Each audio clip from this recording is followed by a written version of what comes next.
Hello guys, welcome to our channel Divine Classic Official. We will talk about today about sexual reproduction, in which we will talk about female reproductive system. ठीक है? तो first of all we will discuss about anatomy of female reproductive system. तो diagram देख लेते हैं.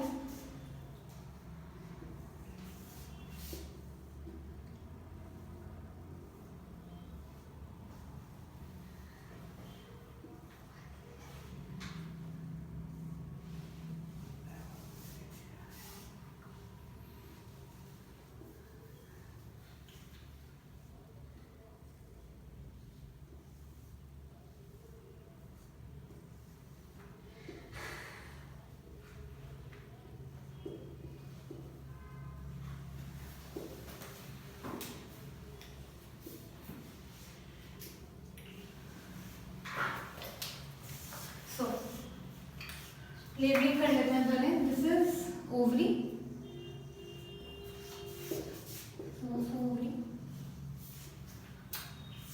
This is uterus, this is cervix and this is vagina. ठीक है? And this is very important part, fallopian tube, also known as oviduct.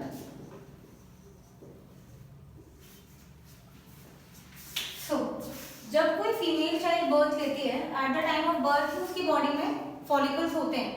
ठीक है? तो ये बात हमेशा याद रखना कि ऐसा नहीं होता है जैसे मेल्स में प्यूबर्टी पे स्पर्म फॉर्मेशन स्टार्ट होता है, वैसे ही फीमेल में भी एग फॉर्मेशन कब स्टार्ट होता होगा? प्यूबर्टी पे. ऐसा नहीं होता है. ठीक है? जब कोई गर्ल चाइल्ड बर्थ लेती है तो couple of million means 2 million egg already उसकी बॉडी में होते हैं. इसको हम ओवम भी बोलते हैं. ठीक है? 2 मिलियन एग्स है. ठीक है? तुम लोगों को बहुत अच्छे से पता होगा मेंस्ट्रुअल साइकिल के बारे में, छोटी क्लास में भी पढ़ा होगा तुम लोगों ने, 8th क्लास के सिलेबस में है. तो जब एक गर्ल चाइल्ड बर्थ लेती है और प्यूबर्टी तक उसकी बॉडी में कितने हैं एग्स? 2 मिलियन. बट वो धीरे धीरे क्या होते हैं? डीजेनरेट होते हैं. ठीक है? और डीजेनरेट होते होते प्यूबर्टी के टाइम पे कितने बचते हैं? Around 70 to 80,000. कितने बचते हैं? 70 to 80,000. ठीक है? उसके बाद उसका ओव्यूलेशन पीरियड स्टार्ट होता है. ओव्यूलेशन का सिंपली मतलब ये होता है कि अब एग ओवरी से बाहर रिलीज होना स्टार्ट होगा. ठीक है? और उसी फेज को हम बोलते हैं प्यूबर्टी. जब एग रिलीज होना स्टार्ट होगा उसी को हम क्या बोलते हैं? प्यूबर्टी. प्यूबर्टी की फेज से उसकी बॉडी में चेंजेस होना स्टार्ट होगा. इसको तुम क्या बोलते हो? Secondary sexual characters. ठीक है? फेस पे पिंपल आना शुरू हो जाएगा, बॉडी पे हेयर आने स्टार्ट हो जाएंगे, प्यूबिक हेयर आने स्टार्ट होंगे. ठीक है?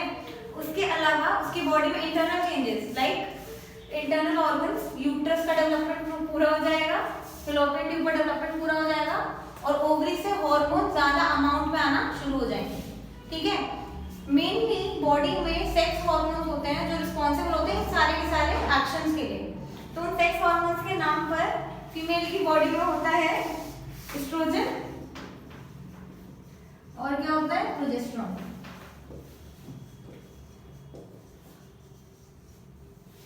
इन्हीं को हम एंड्रोजन्स भी बोलते हैं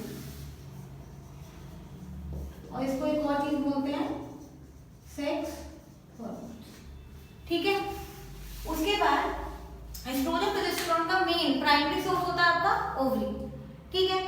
इन्हीं के एक्शन के अंडर ओवरी से एग आना शुरू होगा. ठीक है?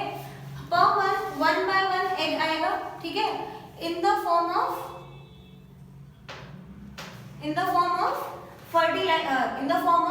Developed egg. ठीक है? एग आएगा, वो आता है किस लिए? फर्टिलाइजेशन करने के लिए. ठीक है? अब फर्टिलाइजेशन के लिए 2 केसेस है, या तो फर्टिलाइजेशन होगा या तो फर्टिलाइजेशन नहीं होगा. ठीक है? तो अगर फर्टिलाइजेशन हुआ तो वो एग किस में डेवलप हो जाएगा? जायगोट में आफ्टर फर्टिलाइजेशन.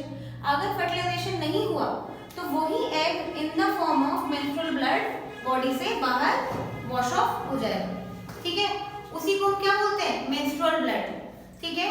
और उसी प्रोसेस को, उसी फिनोमेना को क्या बोलते हैं? मेंस्ट्रुएशन. ठीक है? प्यूबर्टी के बाद बॉडी से 1 by 1 पर मंथ एक एग आता है, ठीक है, और वो एग ब्लड में बाहर नहीं आएगा, ठीक है, वो बॉडी में ही रहेगा और जब तक 2 दिन तक वेट करेगा स्पर्म के आने का, और स्पर्म अगर आता है तो फर्टिलाइजेशन हो जाएगा, अगर स्पर्म नहीं आएगा तो फर्टिलाइजेशन नहीं होगा और वो एग वहीं पे फेगोसाइटोसिस हो जाएगा। फेगोसाइटोसिस मतलब बॉडी की सेल्स उसको खुद ही खाकर खत्म कर देंगी, ठीक है। और जो यूट्रस है, यूट्रस का काम क्या होता है, जो भी, क्योंकि यूट्रस को पता नहीं है कि एग फर्टिलाइजेशन होगा या नहीं होगा, तो वो तो रेडी होके बैठेगा। तो वो रेडी होके क्यों बैठता है कि अगर जाइगोट बना इन केस फ्यूचर में, तो उसको जगह तो चाहिए ना बनने के लिए, उसको पूरा कुशन चाहिए, उसका पूरा प्रोटेक्शन होना चाहिए। तो ये वाला जो पार्ट मैंने बनाया है रेड कलर से मैंने इसको शेड किया है, बिकॉज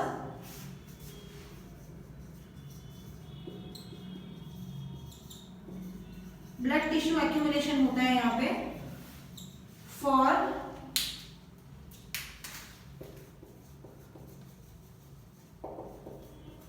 नरिशमेंट ऑफ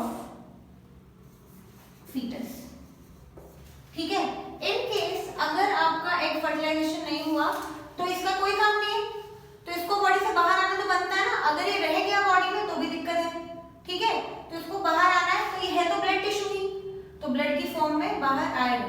तो इन केस अगर फर्टिलाइजेशन नहीं हुआ तो ये बाहर आएगा, उसी को हम क्या बोलते हैं, मेंस्ट्रुएशन। अगर फर्टिलाइजेशन हो गया तो आएगा कि नहीं आएगा, नहीं आएगा, क्योंकि उसका हेल्प होगा किसमें, नरिशमेंट ऑफ द फीटस में। आया समझ में? This is all about female reproductive system, ठीक है। उसके बाद अगर हम फैलोपियन ट्यूब को बांटे तो इसमें फर्दर 3 पार्ट्स होते हैं, ठीक है, इस्थमस, एम्पुला और इन्फंडिबुलम, ठीक है।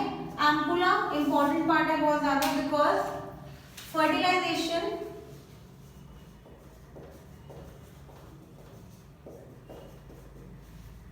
टेक्स प्लेस, ये बहुत इंपॉर्टेंट है।